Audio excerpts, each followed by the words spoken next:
Halo, kembali lagi di channel Berdu ID. Di video kali ini kita akan membahas bagaimana cara membuat sistem pembagian tugas order berdasarkan kondisi tertentu.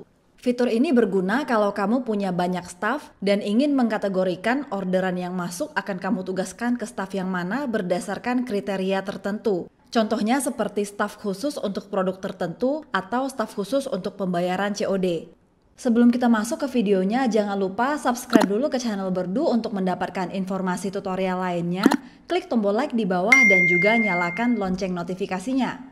Pertama, dari dashboard admin website kamu di Berdu, kita ke apps, cari apps pembagian tugas order, klik edit. Supaya tidak bingung, kamu boleh coba lihat dulu video yang ada di sini, karena yang akan kita bahas hari ini ada hubungannya dengan video yang sudah pernah dibuat sebelumnya, yaitu video tentang pembagian tugas order.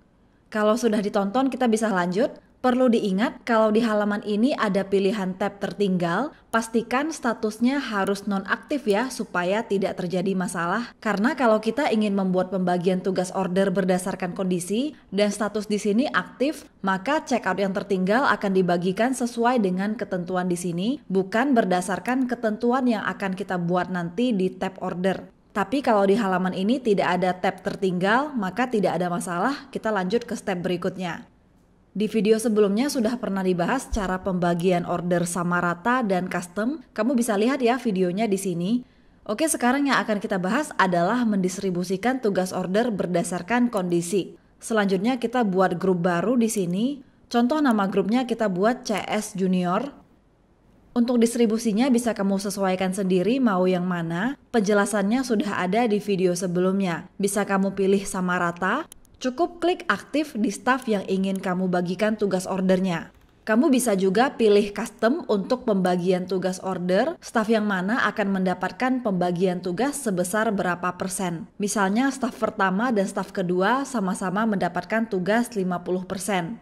Nah, di sini kita bisa edit jadwal. Misalnya untuk CS pertama, dia cuma bekerja dari hari Senin sampai Jumat. Untuk shift pertama misalnya dari jam 7 sampai 10.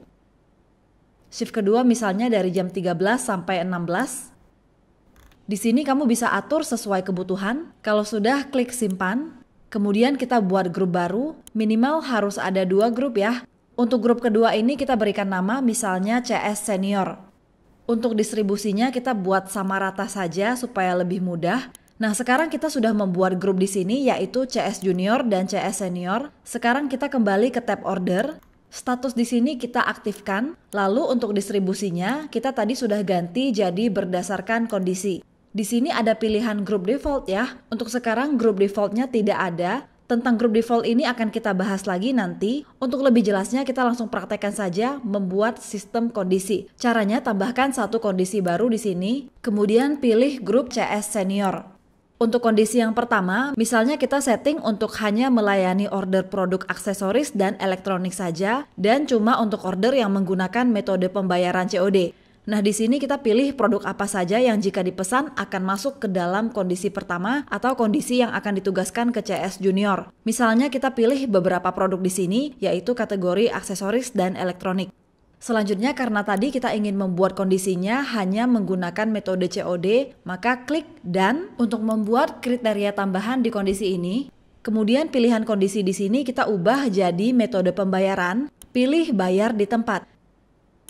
Nah, di sini artinya kalau ada orderan berupa produk yang sudah kita pilih di sini tadi dan menggunakan metode pembayaran COD, maka orderan tersebut akan ditugaskan kepada grup CS Junior, yaitu baris pertama di sini, bukan CS Senior atau baris kedua. Untuk baris kedua yaitu untuk grup CS Senior, misalnya kita tugaskan untuk melayani order khusus yaitu pembelian di atas 10 juta. Nah, kita bisa ubah pada bagian kondisi, pilih total harga.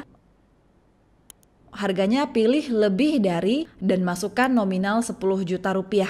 Ini artinya kalau ada order dengan pembelian lebih dari 10 juta, maka akan dilayani oleh CS khusus yaitu CS Senior ini. Nah, pertanyaannya bagaimana kalau ada orderan yang kriterianya tidak masuk dalam dua kondisi ini? Kalau ada order yang tidak masuk dalam kondisi pertama dan kedua, maka akan masuk ke grup default yaitu ini. Jadi alurnya adalah kalau ada order masuk, sistem akan mengecek kondisinya apakah memenuhi kriteria baris pertama. Kalau kriteria terpenuhi, maka tugas ordernya akan diberikan ke grup CS di baris pertama.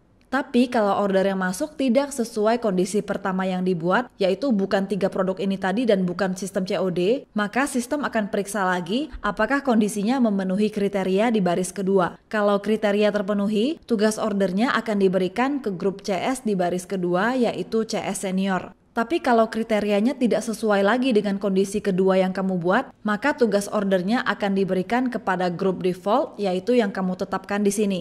Kita pilih dulu ya grup defaultnya apa, karena kalau grup default ini tidak dipilih, ketika ada order yang kondisinya tidak terpenuhi pada sistem kondisi yang sudah kita buat, maka order tidak akan ditugaskan ke siapapun. Tidak akan dibagikan ke CS junior ataupun CS senior yang sudah kita buat dalam grup tadi. Tapi karena di sini kita pilih grup defaultnya adalah CS junior, maka order yang tidak memenuhi 2 kondisi di bawah akan diberikan ke CS junior, karena grup default yang kita pilih di sini adalah CS junior. Silahkan tambahkan kondisi lain sesuai kebutuhan, dan kamu juga bisa buat grup lain khusus untuk dijadikan grup default.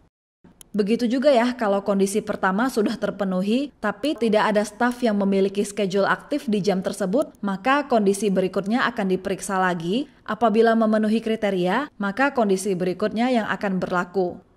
Oke, sekian tutorial kali ini. Semoga bermanfaat. Kalau ada pertanyaan, silahkan komentar di bawah. Jangan lupa like video ini dan subscribe untuk mendapatkan informasi tutorial lainnya. Sampai jumpa!